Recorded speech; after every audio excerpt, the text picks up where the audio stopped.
Wait.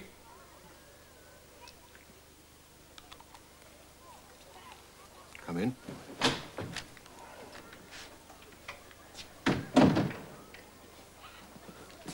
Sir?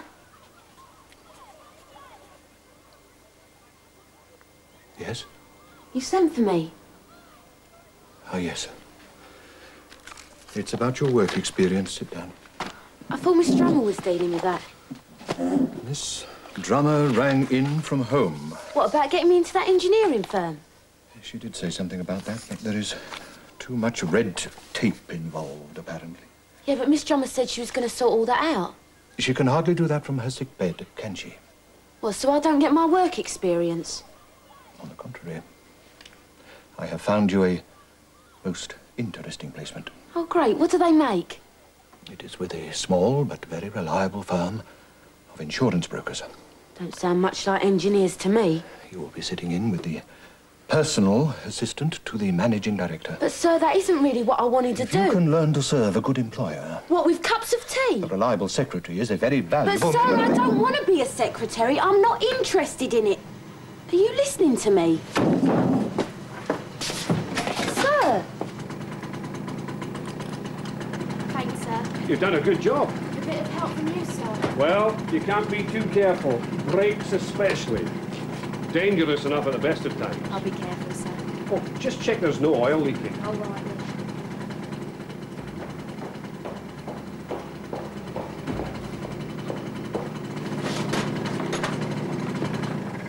It is too late to stop the noise. What? Exactly what are you three up to? Us four, actually. I ordered this machine off the premises. Yeah, and it got damaged. Now you have the audacity to bring it into the school itself. The brakes were damaged. I couldn't ride it. The safety factor.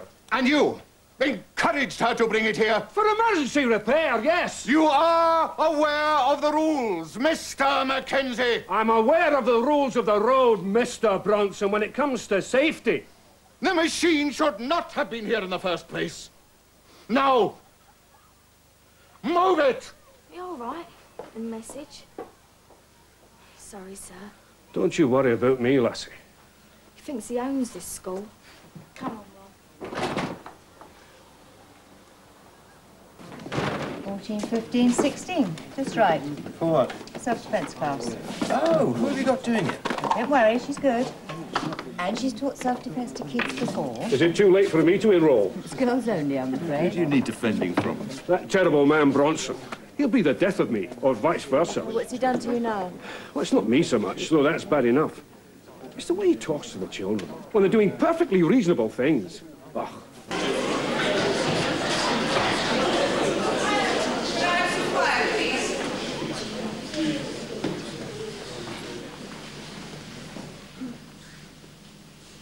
I've called this special assembly for you older ones because I've some particularly sad news to pass on.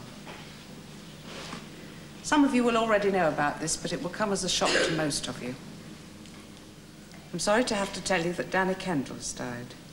Still can't believe We all knew and liked him. Bunch of rubby I'm fans. sure you'd like to join me in sending deepest sympathy to his parents at this time. I shall be arranging a memorial service later on. But for now, I'd like you all to show your respect and sympathy at Danny's death by leading back very quietly to your classrooms. Thank you.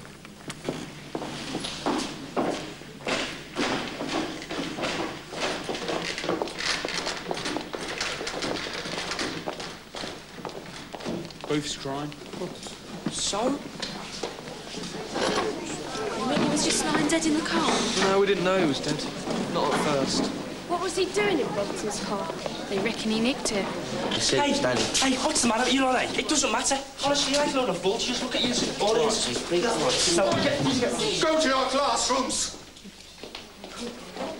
I said go to your classrooms. This is no way to show respect. Miss Booth, are you... It's all right, Rose. Okay. Yes, thank you. Now move! Have you just arrived? Yes, sir. Do you realise what time it is? Well, Susie forgot her homework book, sir.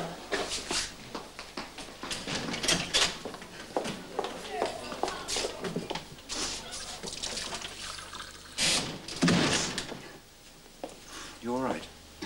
Fat lot of respect he showed Danny when he was alive. Hated him. He made his life a misery. Well, I don't think he's had a very nice weekend. Why? Do the police think he had something to do with Danny's death? A 16-year-old boy goes missing. Was found dead in a teacher's car. I wouldn't be surprised if he did kill him. Ginny. Well, if he didn't actually do it, he certainly drove him to... Wait, please. No, can you wait outside just a minute, please? She's in there. Whatever did happen to Danny, I'm quite sure it was an accident. Look, you sure you wouldn't be better off at home today? Or at least take the first couple of lessons off. No. I'd rather be in here than in the staff room. A memorial service. I think that would be appropriate. This is a boy who caused nothing but trouble, a boy who stole my car. Have you any idea of the distress this has caused my poor sister? Must be very embarrassing for you. Embarrassing? It is horrifying. I am not at all sure that I shall ever be able to bring myself to drive that car again. And life has not been made any easier by the allegations and rumours which are flying about the school unchecked. Could we get back to the memorial? I do not believe that a delinquent pupil should be given the same treatment as that reserved for sound and cooperative members of the school community. Oh, sorry, I thought you were on your own. It's all right, we've finished our discussion.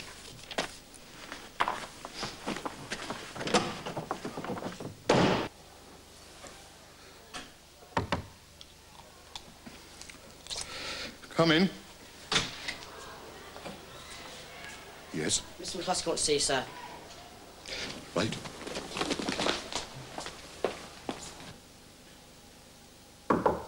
Come in. Come in, sit down.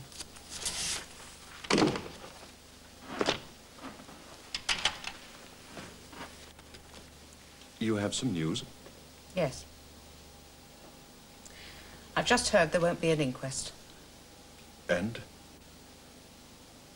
Danny died of natural causes. The post-mortem showed it was a brain hemorrhage, a recurrence of his old illness. They think the excitement of stealing the car may have precipitated it. But basically, it could have happened at any time. I see. This must come as a great relief to you. Well, when a boy is found dead in one's car, I couldn't imagine that there could have been any foul play, but all the same, it is good to have it confirmed. Of course, with hindsight, one can see that this may have been a factor in his delinquency. Had I known he was still so ill, it goes without saying that I would have made allowances for him. Well, too late now. Sadly, yes.